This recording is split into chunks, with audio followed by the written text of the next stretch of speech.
Joining us tonight from the White House, the National Security Advisor, John Bolton. Great to have you with us. And let's start with the sanctions. First, against the foreign minister of Iran following their missile test launch last week, the seizure of oil tankers, and the shoot down of an American drone. What are we doing here?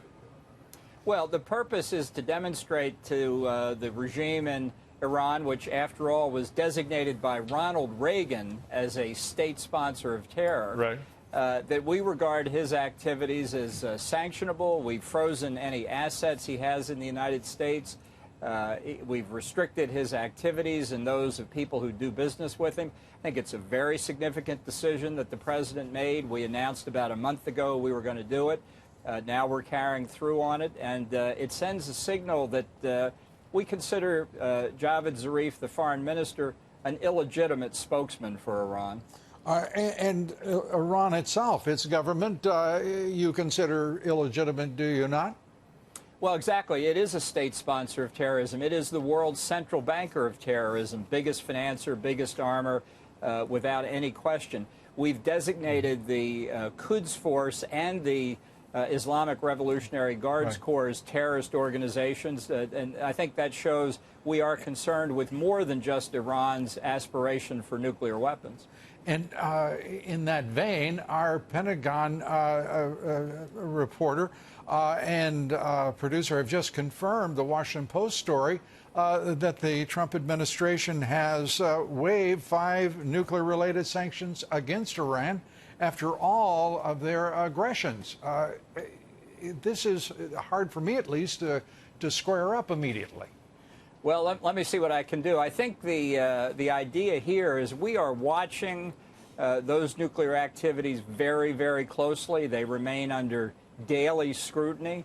And it's certainly the case that nothing that we see that contributes in any way to the possibility of an Iran nuclear weapons capability are we going to permit. So this is a short 90-day extension. It's intended, as I say, to be under constant observation, and I just keep my eye on that spot.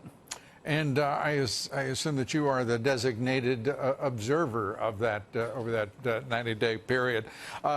Watching also closely, as always, North Korea, which launched again 2 short-range ballistic missiles. Provocation that some believe is directly tied to the trade talks with China, which have ended, at least to this point, without resolution. What's going on there? Well, I think on the trade talks, we'll be expecting the president will have a chance to hear from Bob Lighthizer, the trade representative, and Stephen Mnuchin, the Treasury Secretary, tomorrow. They're on their way back from Shanghai tonight. The next negotiation's not scheduled till September, but we'll have a better chance to speak to that after we've heard from the negotiators. I will say this. I think that the president taking this really unusual step of meeting Kim Jong-un at the demilitarized zone on June the 30th, walking into North Korea, has once again opened the door for North Korea to make a strategic decision to give up nuclear weapons and walk through it into a different future.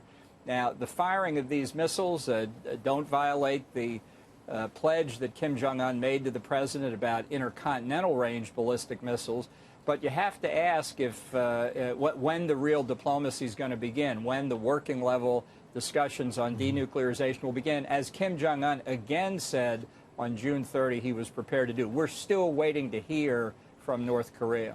And since that summit, 5 weapons tests, no deal reached, and the process goes on. We, at the same time, are looking at a buildup of Chinese forces on the border with Hong Kong. Does this imply, in your judgment, the prospect of military force to be used by Beijing against demonstrators in Hong Kong? Well, I don't think it's accidental. I've heard rumors from friends in the region about this and people expressing concern.